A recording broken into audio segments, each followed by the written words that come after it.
You're tuned in with Derek from High Point Gamer, and today we talk with Justin Jacobson about legal representation within the esports world. Podcasting from Central Florida, this is Gamers Wanted, where we talk with gamers or about the gaming industry, and I'm your host, DW.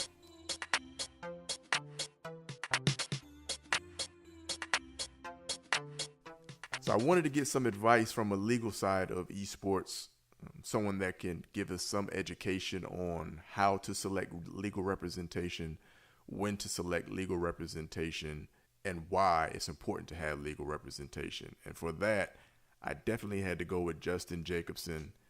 Justin is busy within the esports world. He has extensive experience with representing talent. The first paragraph on Justin's website says, Justin M. Jacobson is an entertainment, sports, esports, and media attorney in New York City. An associate with the Jacobson firm, Justin is an associate member of the National Academy of Recording Arts and Sciences. He serves as litigation counsel for major entertainment companies, NFL and MLB athletes, esports professional gamers, content creators and streamers, owners, teams, and organizations, music, including producers, vocalists, and songwriters, fashion and jewelry designers, various fine and creative arts, and more. Great having you on the show, Justin. So let's dive right into this. How important is legal representation within the esports industry? I mean, legal representation in, all businesses, especially, businesses that have long-term implications are important. And in esports in particular, most of the time you're having a team or an organization that's in a much stronger bargaining position with a gamer who's just so happy to be paid to game. Right. So, it's even more of a need for an attorney or some, competent advisor so that you really know what you're getting into, because most of these agreements are very, one-sided and beneficial to the team. And as you see, there's lots of issues coming up with players not understanding what they signed, and then realizing there's an absurd buyout that prevents them from going somewhere. So do you believe it's true that the leverage is always on the side of the organization because there are so many gamers that would be interested in signing with someone regardless of what's on that piece of paper? Well, yeah, I mean, I think that, the bigger pocket is always in the better bargaining position. But as with any talent-based industry, the more valuable you are, the more the team wants you, the better your leverage is. So if you're the top Overwatch player, like, Sinatra, you're obviously able to get 3 times the minimum salary that all the other Overwatch players got. It kind of comes to how badly do they want you.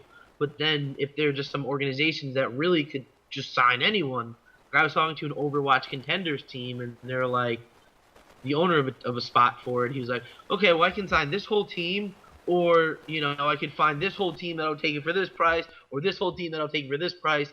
So it's kind of like these owners know that there are individuals who would kind of take less money or accept a deal that they want to provide them with, which kind of throws off the leverage a bit. Now, do you feel like a gamer's value is based solely on his gaming skills, or do you feel like social media capital, personality, etc., contributes to that value?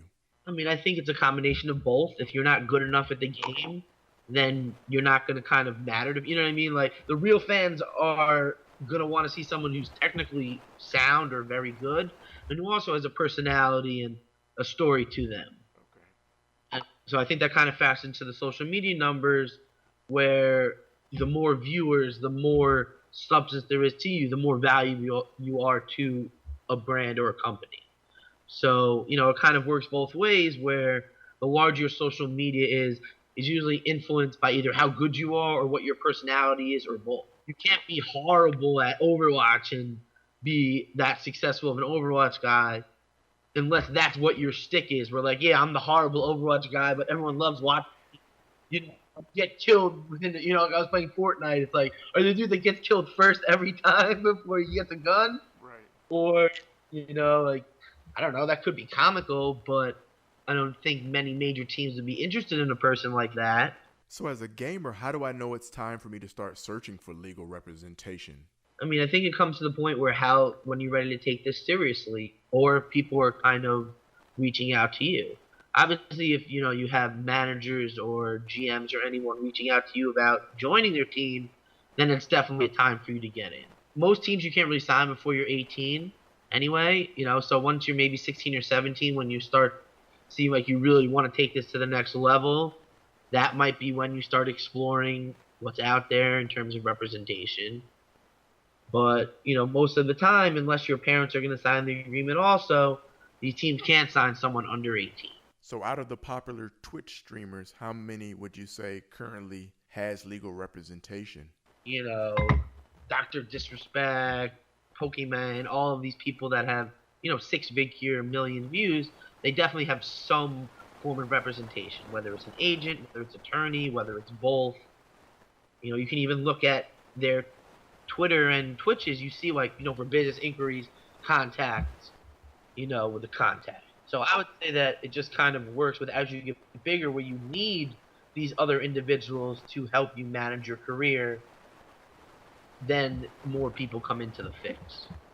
How should a gamer go about selecting representation?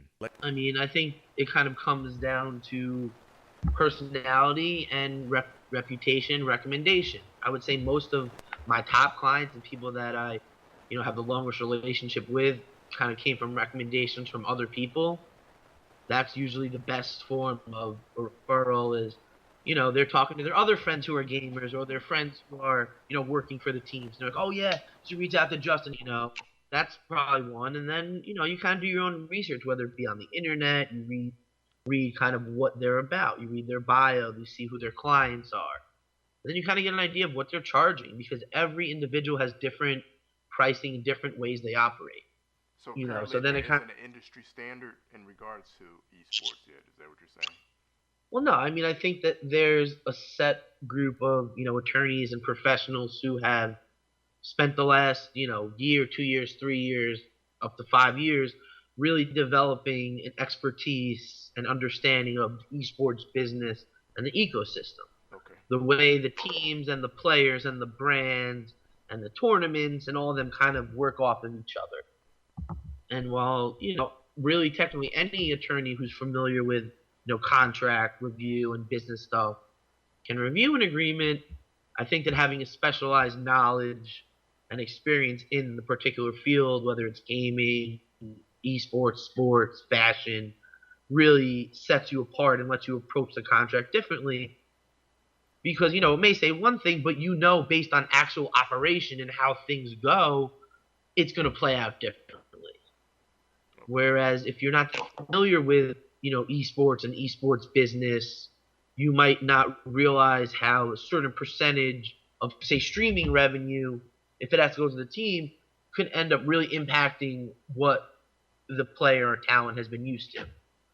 So it's like kind of figuring out what the agreement means and how it actually works in a practical sense. When did esports get your attention on a professional level? About a year ago, one Saturday I was kind of flipping through stations and I see on TBS like E-League and I'm like, okay, like I kind of had heard a little rumblings of it. I've always played StarCraft and StarCraft 2. Okay. So I'm familiar that there's this whole, real competitive gaming. And I turned on and it's like Street Fighter Invitational for 250,000. And I was just like, wow, it just really, illuminated me this whole new market. It seems like it's been around for a bit longer than that, but it hasn't really exploded until, the last few years. But then I kind of just spent some time exploring the terrain, seeing who some of the more important individuals are, and I just started kind of reaching out to them to just, meet them, introduce myself, and see what I can, learn from them. Within your firm, what did your colleagues think when you started talking about your interest in esports? I mean, at first they were like, what do you mean professional video? And then I was like, yeah, man, like 2K and Madden and Overwatch and, all these games that, like, my parents bought me for, holidays, like right. Xbox, like they buy me Xboxes and N64s my whole life. And now it's like, wow, this is like a real job for people.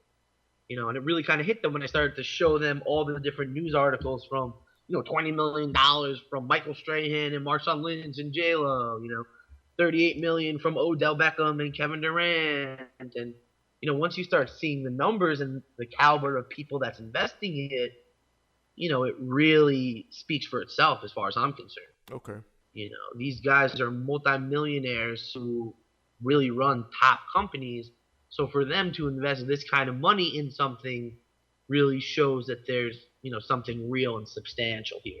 Do you think the 2K League or the Overwatch League is going to exceed expectations, meet expectations, or fall short? Well, I mean, it seems like, Blizzard and the Overwatch League really exceeded expectations. There was an article that said that they ended up having 4 times the amount of viewers that they originally thought, average viewers, which is why they're able to jump the buy-in fees from like 20 to 25 mil to like 35 to 60 mil. Wow. Yeah, I don't know if you just saw that, but it might have been a week or two ago that for Season 2, they announced that would be the franchise fee. Because I guess, you have a 2-year, $90 million streaming deal with Twitch that in itself can fund a lot of things. Right. And then you start adding in the other sponsors that the league has gotten and that some of the teams have, you're able to start recouping this money fairly quickly. Regarding the 2K League, I'm very interested to see how that goes. As you're aware, I've spent the last couple months really, intertwining and getting all familiarized with the 2K League and the community and the potential that it has. And, my understanding and my talks is that people are really trying to figure out what we're talking about in viewership numbers. Are we talking about 5,000, 10,000, 20 to 50,000? Like 6 figures like Overwatch was getting? Because if you look at some of these more competitive Pro-Am games, you may have 750 to 1,000 people tuning in to Twitch. And that's just like friends and people that see it on Twitter. Right. How much bigger is that going to be when, you have the Knicks playing the Heat, and now you have all the Knicks fans and the Heat fans, as well as the 2K community who is tuning in to see 2 guys they know, or, 5 guys, whatever it becomes. But what does that add up to? I'm very interested to see, and my understanding is that the uncertainty is what's kind of holding up a lot of some of the bigger deals. Like, there's no streaming platform deal yet because they don't really know what the viewership is going to be like. Like, there's been nothing ever like this. The only comparable things could potentially be, the big tournaments that 2K has had regarding the All-Star games and some of these more competitive third-party organized stuff like the MBPA and the WR League. Again, it's not like you have 5,000-10,000 people tuning into those games. It is a real number, but it's not Overwatch, which was averaging 150,000. Do you think the other professional sports organizations will follow in line with the NBA and create their own E-League teams, such as the NHL or the MLB, etc.? I mean, I thought that the NHL was really looking into it, something kind of similar to the NBA, where, they kind of have, you have 5 different players on the team all playing together, and, it's a lot more like how 2K is, where you have, defenders and wings and centers, and you become kind of very specialized in your particular position. So I think that they are really developing it now. I know that the MLS is coming out with their league sometime soon. And I know, and like you said, the MLB was looking into it as well. I think that all of them are really going to see how the 2K League does. So you definitely think they're going to sit back and watch a little bit, huh? Yeah, I mean, it's one of those things where if you could start this total league from scratch, pool the whole entire world essentially of your game, it's a totally different approach than every other esport has taken to their title. Most of the time, they just, teams and organizations go out and buy established teams that may be competing at, a lesser or an equal level and bring them under their flagship.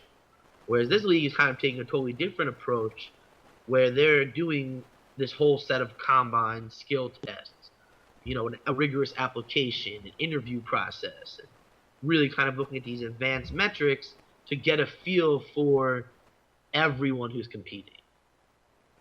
So, I think it's a very novel approach to esports, Because ultimately, if they wanted to just buy these existing pro-am teams as is, they would have just done it, because that's how most other esports are. Good point. And they probably could have gotten them for way cheaper than they're gonna have to pay these kids. I'm talking to some guys on the top of teams, and it's like, yeah, like if they offered you 50 G's for your team to bring you as the Miami Heat, 10 G's a pop, you're probably going to take it. Because you wouldn't have known that there was this $32,000 salary that they were going to give you. You would have just been like, wow, my MVPA team is now going to be the Miami Heat. But this fact, it's like they're kind of constructing new teams from scratch, is interesting in itself, because as we know with basketball and most team sports, you need continuity, you need teamwork, you need familiarity with each other, especially when it comes on the defensive end, which in my opinion is going to be the make or break of this league and the teams. The better defensive teams are just going to be better. And it's a video game. As long as you do it right, it's going to go in. So I think that what's going to really set teams apart and players is their ability to be well on the defensive end, communicate on the defensive end, and that's going to translate into wins, and it kind of happens over time. So I'm really interested to see how much time there is from when they draft a team to when they move to when the league starts. Lastly, what makes your firm a good choice for pro gamers that are looking for representation? Well, I think that we're unique, and what sets us apart from some of the other competitors is, we come from the more primarily entertainment, sports, fashion world. So we're used to working with creative talent and personalities. Most of them are bigger or same kind of caliber as some of the biggest in esports. And I think the understanding of working with some of these big entertainment companies, whether it be Warner or Sony or Universal, kind of puts you in a different light when you're negotiating with the NBAs of the world, some of these bigger organizations that are owned by MSG or the 76ers. So I think that we're uniquely positioned in that our foot is in kind of both worlds. We're coming from the more traditional sports world, working with NFL players and their agents, and MLB players and their agents, as well as working directly with esports professional gamers and understanding what they need and how to best service them. And I think that it kind of makes us a bit more well-rounded, and also we're very competitive on our pricing, which I think is also an important thing to keep in mind, especially as many gamers are starting on their career, or some of the smaller teams are really beginning to establish themselves and want to operate properly. Why don't you tell me a little bit more about your platform and what you're doing over there? Well, Justin, highpointgamer is Central Florida's premier esports consultant for forward-thinking gamers, brands, and organizations. We help gamers maximize their earning potential, whether that's by providing quality visuals, strategic marketing, mentorship, advice, anything a gamer might need to help enhance their brand so that they can monetize their gaming skills and their gaming time. We help brands connect with gamers through sponsorships and endorsements, and we help organizations put on gaming-centric events or tournaments to fundraise or connect with the community.